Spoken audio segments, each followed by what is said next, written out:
So guys, first of all, I have a question to you guys. তো guys, তোমাদের কি মনে হয়, তোমরা কি মনে করো, যে ফাটাকেস্ট একটা cult movie? What do you guys think? অবশ্যই কমেন্টে লিখে জানাবে, ঠিক আছে?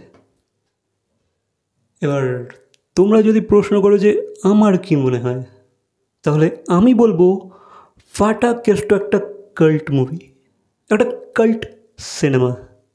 হ্যাঁ গাইস, কারণ গাইস ফাটাকেস্টকে আমরা টিভিতে দেখে মানে আমরা সবাই, ঠিক আছে, আমরা বাঙালিরা টিভিতে দেখে একটা আলাদা লেভেলেরই নেশায় পৌঁছে গেছি, ঠিক আছে, ওই ক্যারেক্টারটার প্রতি।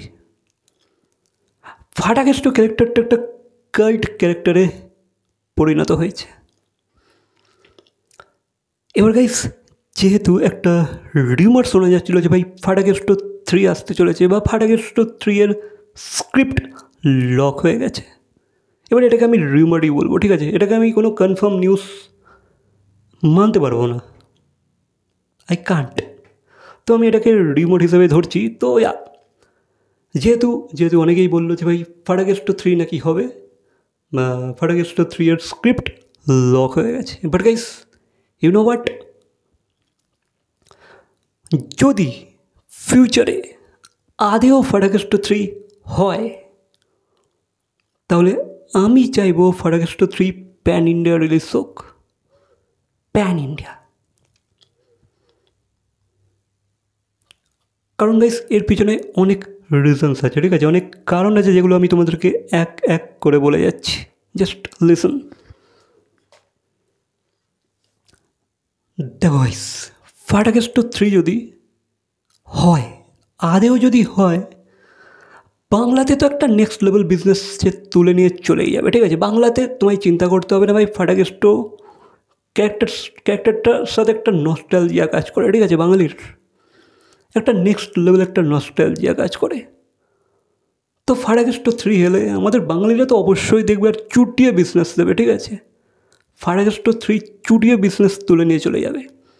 দেন গাইস, ফাটাকেস্টও কিন্তু একটা স্যাটেলাইট রেটও আছে, একটা ভালো অ্যামাউন্টে কিন্তু তার স্যাটেলাইট রাইটসও বিক্রি হয়ে যাবে, ভালো অ্যামাউন্টে। কারণ ফাটাকেস্ট যখন টিভিতে হয়, আজও কেউ চ্যানেল ঘুরিয়ে দেয় না, ঠিক আছে, অন্তত দেখে। ফাটাকেস্টর জনপ্রিয়তাটাই এমন, ওটা সেই লেভেলের মাস কমার্শিয়াল মুভি, সেই লেভেলের মানুষকে জাস্ট গ্র্যাব করে রাখার সেই ক্ষমতাটা রাখে, ঠিক আছে। তো এই বাংলা থেকে তো বিজনেস তুলেই নেবে আর স্যাটেলাইট রাইটসও পেয়ে যাবে, ঠিক আছে। যেহেতু বাংলাতে ভাই নেক্সট লেভেল চলবে মুভিটা, তার কারণে কিন্তু সে একটা হিন্দিতেও বা বলিউডেতেও নেক্সট লেভেল প্রমোশনস পেয়ে যাবে, ঠিক আছে, নেক্সট লেভেল প্রমোট হয়ে যাবে। যেহেতু ভাই এখানে জিম্মি আছে, যেহেতু এখানে মিঠুন চক্রবর্তী আছে, মিঠুন দা আছে, তো as we all know that ভাই মিঠুন দাকে কিন্তু বাংলার থেকে আবার হিন্দিতে বেশি লোক চেনে, ঠিক আছে। তার কিন্তু পপুলারিটিটা হিন্দিতে অনেক বেশি, বাংলার তুলনায় অনেক বেশি। সে যেহেতু জিমি, সে যেহেতু ইন্টারন্যাশনাল, সে যেহেতু গ্লোবাল, সে একটা গ্লোবাল স্টার, ঠিক আছে, তার কিন্তু ইন্টারন্যাশনাল স্টারডাম আছে। তো মিঠুনদার স্টারডাম যেহেতু নেক্সট লেভেল, তার উপর যদি মিঠুনদা এতদিন পর একটা এই লেভেলের ক্যারেক্টার নিয়ে একটা প্যান ইন্ডিয়া রিলিজ দেয়, তো গাইস হিন্দিতেও মানুষ চুটিয়ে দেখতে যাবে।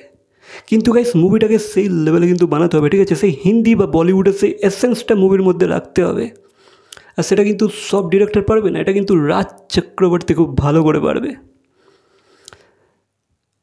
রাজ চক্রবর্তী কিন্তু সেই স্টাইলাইজেশনটা আনতে পারবে এই মুভিতে। যদি এটাকে প্যান ইন্ডিয়া রিলিজ করার কথা ভাবা হয়, তাহলে কিন্তু রাজ চক্রবর্তী এটাকে পুল আপ করে দিতে পারবে। That I know, that I believe. Guys, তারপর ফাটাকেস্টর স্টোরিটা বা ক্যারেক্টার বলো বা স্টোরি বলো, একটা রাজনৈতিক ব্যাপার আছে, একটা গ্যাংস্টার ব্যাপার আছে, একটা নেক্সট লেভেল অ্যাকশনস আছে। তো গাইস ওভারঅল দেখতে গেলে এই মুভিটা কিন্তু যদি প্যান ইন্ডিয়াতে রিলিজ হয়, মাস অ্যাকশন মুভি হিসাবে কিন্তু মুভিটা নেক্সট লেভেল বিজনেস করে নেবে, নেক্সট লেভেল। দেখো গাইস, এতদিন তো আমরা জিৎ, দেব, অঙ্কুশকে নিয়ে প্যান ইন্ডিয়া ভেবে এসেছি, ঠিক আছে, একটা বলতে পারো ইয়াং এজ অ্যাক্টারদের নিয়ে ভেবেছে, ঠিক আছে, কিন্তু গাইস এরকম একটা সিনিয়র অ্যাক্টরকে নিয়ে কেন ভাবা যাবে না, তাই না? তারপর মিঠুন দা, যার নেক্সট লেভেল পরিচিতি আছে বলিউডেতে, সে একসময় বলিউডেতে জাস্ট দাপিয়ে বেরিয়েছে, কাঁপিয়ে বেরিয়েছে। তো গাইস, যদি ফাটাকেস্টো 3কে প্যান ইন্ডিয়া রিলিজ করা হয়, জাস্ট ফাটিয়ে দেবে, ফাটিয়ে জাস্ট লিখে রেখে দাও। এটা তো তোমরা লিখে রেখে দাও যে ভাই বাংলাতে তো ভাই চুটিয়ে বিজনেস করছেই, বাট তার সাথে সাথে কিন্তু প্যান ইন্ডিয়া সাকসেসটা পেয়ে যাবে, ঠিক আছে, যেহেতু ভাই মিঠুন দা, তার সাথে এই সোয়াগ, তার সাথে এমন একটা আইকনিক ক্যারেক্টার, একটা কাল্ট ক্যারেক্টার। দেয়া গাইস, এবার জানি না মুভিটা হবে কি না, কারণ মিঠুনদার বয়সও হয়েছে, তার সাথে সাথে তার তার হেলথটা অতটা ঠিক নেই, মাঝে মাঝে তার শরীর খারাপ, সেটা তো আমরা দেখতেই পাচ্ছি।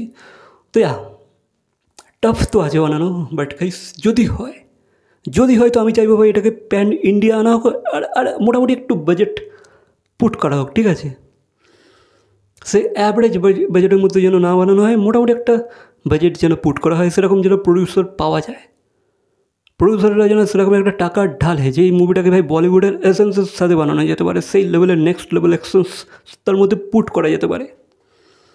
বাকি গাইস,